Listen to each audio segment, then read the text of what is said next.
dirigismo y liberalismo. Vamos a hablar hoy de un economista que pertenece al riñón más profundo del establishment argentino y que como tal se desempeñó durante la dictadura de Jorge Rafael Videla, la Junta y todos los civiles que lo apoyaron. Porque Martínez de Oz es un civil y detrás de Martínez de Oz había muchos civiles. Por ejemplo, Guillermo Walter Klein, que era un hombre importantísimo del esquema económico de Martínez de Oz. ¿Qué es lo que se propone Martínez de Oz? Bueno, lo que intentaron proponerse todos desde la caída de Perón. El gobierno de Perón era un gobierno intervencionista de Estado y el Estado intervenía en el mercado. Hasta tal punto intervenía que Perón crea el IAPI, Instituto Argentino del Intercambio, que es el encargado de comercializar los granos y los ganados y no la agricultura y la ganadería, los popes, los dueños, los reyes de los campos y de las vacas argentinas. Esto es intervención del Estado en la economía. Un plan dirigista, entonces, es lo que más odia un liberal, porque un plan dirigista requiere un Estado fuerte y un mercado débil ante ese Estado fuerte. Requiere una primacía de lo político. El Estado interviene para regular el mercado, porque si no, al mercado se lo comen los monopolios. Es así de simple. Yo soy dueño de un monopolio y decido vender 2 años a pérdida. Total, a mí qué me importa. Fundo a todos los que me rodean y me quedo con el mercado. Ahora, para esto, para Milton Friedman, para Friedrich von Hayek, este plan dirigista, estatista, que está basado en el keynesianismo, es comunista, porque donde está el Estado con una intervención decidida, donde el mercado no es libre, sino que está regulado, von Hayek y Milton Friedman y los muchachos de Chicago ven la presencia del comunismo.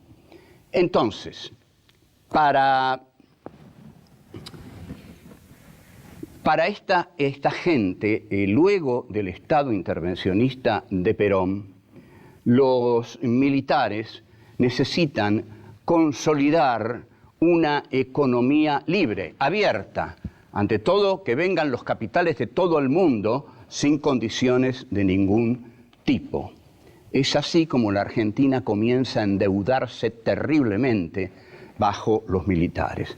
Ahora, los militares tenían una tremenda contradicción con Martínez de Oz, porque Martínez de Oz era un liberal y decía, quiero un Estado chico, y en efecto lanzó fundamentalmente desde su lugar en el esquema militar del 76, se lanzó la consigna, achicar el Estado es agrandar la nación. Mientras que el populismo diría, fortalecer el Estado es agrandar la nación, porque el Estado fuerte ayuda a los débiles. Y el Estado débil es impotente ante las economistas, ante la economía fuerte. Perón, en 1946, cuando asume con un plan populista, que es un plan keynesiano, distribucionista y estatista. Perón siempre dijo que lo mejor para desarrollar el país era aumentar los sueldos, que aumentando los sueldos la gente iba a consumir e iba a comprar, y si la gente compraba y consumía, las industrias iban a producir. Entonces se iba a generar esa dialéctica entre la producción y el consumo. No hay otro modo de desarrollar un país, al menos según el esquema clásico de un proyecto burgués popular, digamos. Perón puede hacer esto porque tiene un gran apoyo popular y porque hay un gran retroceso de los sectores del establishment. Entonces lo hace, pero lo hace también con una política autoritaria, que es autoritaria con los poderosos, pero es tremendamente democrático con los menesterosos, porque Perón, su gobierno es democrático con los pobres y es autoritario con los ricos.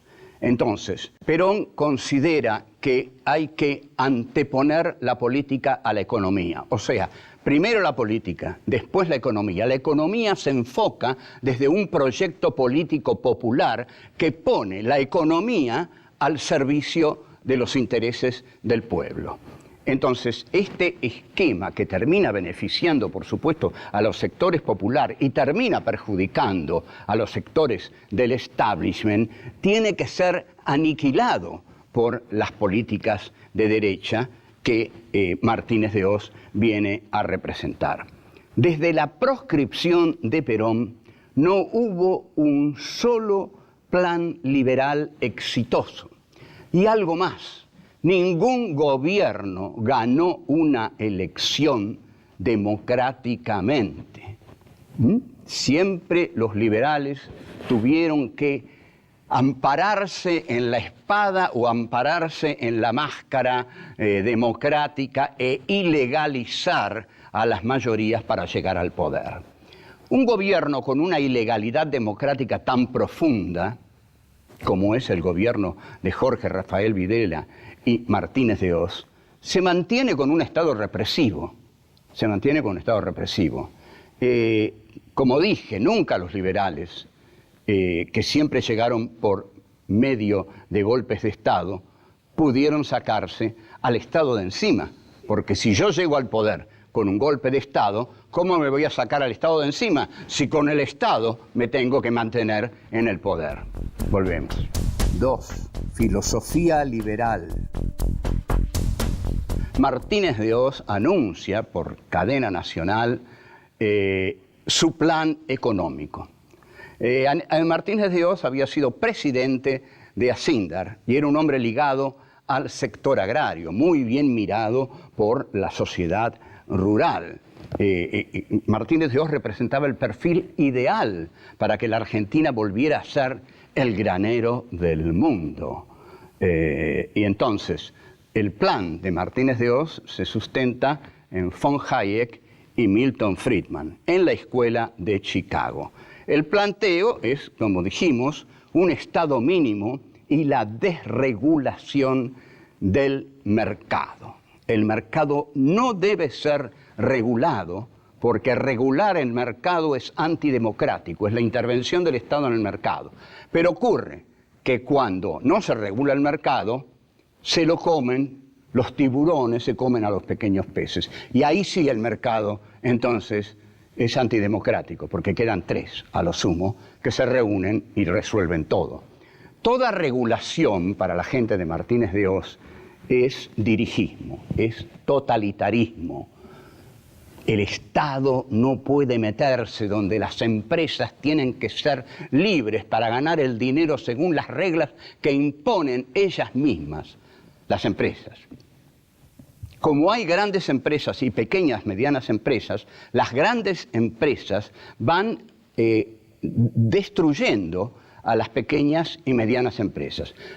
Las destruyen ya incorporándolas al grupo monopólico o mandándolas a la quiebra. Martínez de Hoz entonces crea una consigna que, como dije, es achicar el Estado, es agrandar la nación, que podría ser reformulada como achicar el Estado es agrandar nuestra tasa de ganancias. Eso es lo que están diciendo. Este es el programa típico de la derecha que no quiere ser molestada por el Estado. El Estado es el enemigo de la contradicción del libre mercado. Ahora, hay una contradicción para Martínez de Hoz, que es, en última instancia, un importante vasallo de los militares del 76. ¿Cómo los militares van a achicar tanto el Estado si con el Estado necesitan el Estado para reprimir no solo el descontento social, sino para reprimir a todo aquel que piensa distinto al régimen establecido? Este esquema tan abarcativo de la inclusión de casi todo el país en eso que llamaban la subversión, llenó de terror a casi todos los ciudadanos. El liberalismo, a través de esta etapa del 55 al 73, llega al gobierno las veces que llega con votos del peronismo o con exclusión del peronismo. Entonces Borges solía decir que la democracia era un vicio de la estadística. Una frase brillante, bien de Borges, que era un hombre muy inteligente. La democracia es un vicio de la estadística. Entonces, ¿para qué vamos a caer en la democracia? Si la democracia es una mera estadística, es una forma de apoyar el voto selectivo. Dejemos de lado la estadística y pasemos a la aristocracia electoral, que voten los que tienen derecho por cultura y por tradición. Los otros, los que son parte de la estadística, son solo eso, estadística, deleznable estadística que debe ser dejada de lado. Bueno, volvemos. 3. Las medidas del terror. En ese discurso del 2 de abril de 1976, ya Martínez de Hoz comienza a esbozar, y más que a esbozar, ya a lanzar, a decir las medidas de su plan. Lo primero, fíjense qué notable, lo primero es congelar los sueldos. ¿Qué más quiere un patrón que venga un ministro de Economía y diga, señores, hay que congelar los sueldos? Fantástico. Entonces ya vemos a quienes venía a beneficiar Martínez de Hoz. Entre 1976 y 1980 hay un 40% de caída del salario. Ustedes observen que a veces, yo digo con frecuencia que no me gusta discutir en base a cifras, porque las cifras impiden el pensamiento, pero a veces los favorecen. Digamos que si el salario cae un 40% en 4 años, evidentemente este gobierno no ha venido a favorecer a quienes cobran un salario, sino que ha venido a explotarlos en nombre de la clase empresarial. Se eliminan los controles de precios, o sea, cada cual pone el precio que quiere, pero también esto regulado por el precio que pone el que está al lado, y el que está allá, y el que está allá. Pero la reducción, la eliminación de los controles de precios favorece, por supuesto, a la voracidad de los patrones. Se reducen las retenciones a las exportaciones. Bueno, este es el paraíso al que quieren volver muchos hoy, que les reduzcan las retenciones a los productos de exportación. O sea que si yo exporto 40.000 toneladas de soja, digamos, y antes había una retención del 15%, bueno, ahora que haya una retención del 3%, que fue bastante el asunto de la 125, que intentó extraer de las super ganancias de los ojeros un 3% y casi hubo un golpe de Estado en el país. Retener es un concepto que hiere muchísimo a los capitalistas. ¿Qué es lo que me quieren retener? Ustedes piensen que un gran capitalista es alguien que quiere ganar dinero siempre. Y esto lo explicamos al hablar de la voluntad de poder. La voluntad de poder no puede detenerse nunca, salvo al precio de morir. La voluntad de poder siempre tiene que crecer, crecer, crecer. Si solo se conserva, muere. Entonces, que no me retengan nada, dice un empresario, porque yo necesito ganar cada vez más. Desaparecen así, y esto es muy doloroso, las pequeñas y medianas empresas. Durante el tercer gobierno de Perón, en el Banco Central había un enorme cartel que decía, en el Banco de Desarrollo, perdón, que decía créditos para las pequeñas y medianas empresas. Este es un gobierno popular que quiere que crezcan las pequeñas y medianas empresas, porque las grandes empresas o son multinacionales, porque aun cuando estén ancladas acá y con intereses nacionales, la dirección de esas empresas están en centros multinacionales que las condicionan. Entonces, los países pobres no tienen economía. La economía los tiene a ellos. Lo voy a repetir, porque es un concepto que conviene ser repetido. Los países pobres no tienen economía. La economía los tiene a ellos, porque la economía es de los poderosos, de las multinacionales, de los monopolios, de las grandes potencias. No es de los países pobres, que son pobres porque no tienen realmente el poder fáctico necesario como para constituir una verdadera economía propia. Ahora, ¿qué tienen los países pobres? Tienen la política, y desde la política se pueden oponer a los países ricos, que son en última instancia esos que forman parte del imperio. El imperio occidental capitalista hoy lo forma Estados Unidos, Gran Bretaña, Alemania y Francia. Esos poderosos países lo que quieren es entrar en los otros países para hacer sus formidables negocios. Volvemos. 4. La plata dulce. El problema que tienen los economistas de Videla es que no pueden detener la inflación. La inflación se produce porque en realidad hay una contradicción fundamental entre la economía y la política del Estado de los genocidas militares. Estos constantemente siguen rearmándose y gastando millones y millones de dólares en equipos bélicos, porque insisten en que tienen una enorme guerra interna que vencer. Entonces esto, desalienta a Martínez de Hoz y la inflación sigue.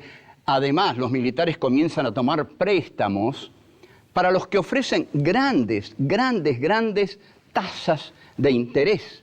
La plata entra y ahí empieza la deuda externa a crecer vertiginosamente.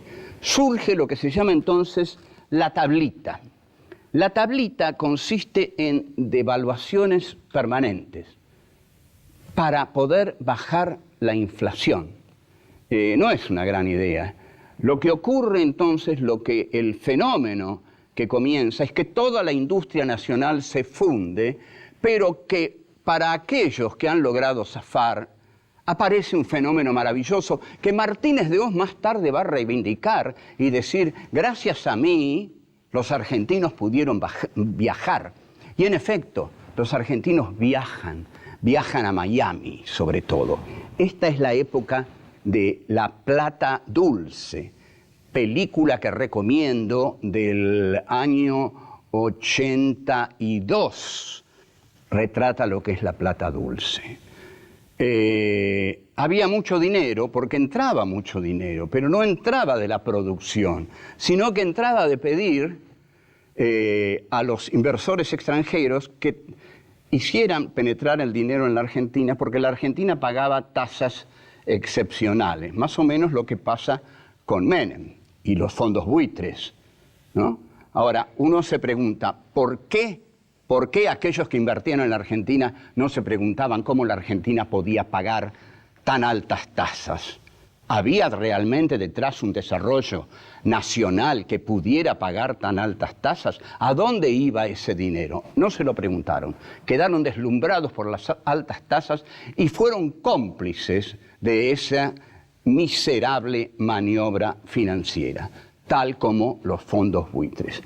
Los argentinos entonces, agobiados por la represión, por el conocimiento que tenían de la existencia de 340 campos de concentración, como ya había habido hasta 1979, lean el libro de Pilar Calveiro, Poder y Desaparición, los argentinos que ya venían motivados por haber ganado el Mundial, entonces con esa alegría ya incorporada viajan a Miami y ahí nace el DM2.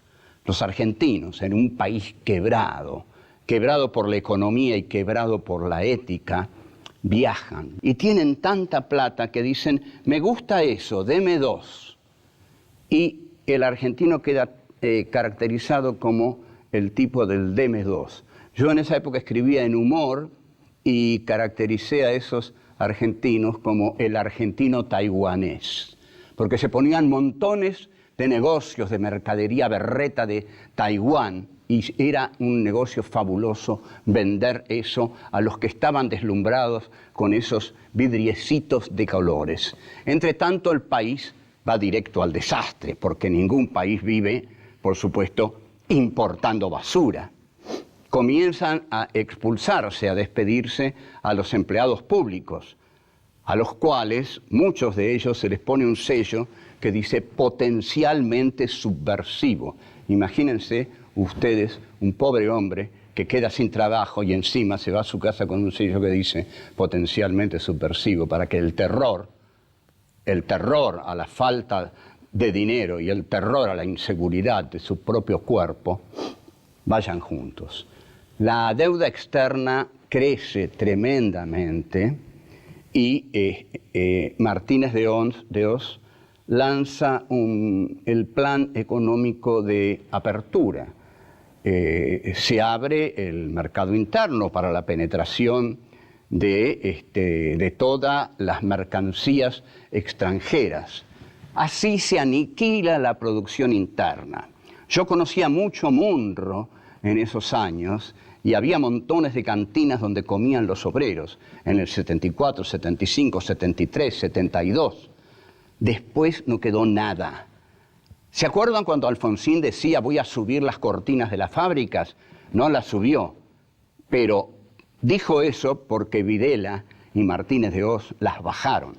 Toda la pequeña empresa y mediana empresa que trabajaba en Munro y que le daba alegría y vitalidad industrialista a esa zona, se arruinó por la plata dulce y la tortura también que iban de la mano. A su vez, se reducen los aranceles a las mercaderías de importación. Son todos elementos de un mismo proceso, de un mismo país que va al acaso, porque además no se veía ninguna fuerza capaz de enfrentar al terror militar. Sépanlo, y lo voy a decir, se contaban cosas tan terribles como esta. Decían, ¿saben una cosa? Se encontró un camión frigorífico con 20 cadáveres desnudos de jóvenes colgados de donde se cuelgan las reses. Y esto producía un terror tremendo en la población, del cual era muy difícil salir. Le pido disculpas por haberlo contado, pero es necesario que todos sepamos hasta dónde había llegado el terror. Hasta luego.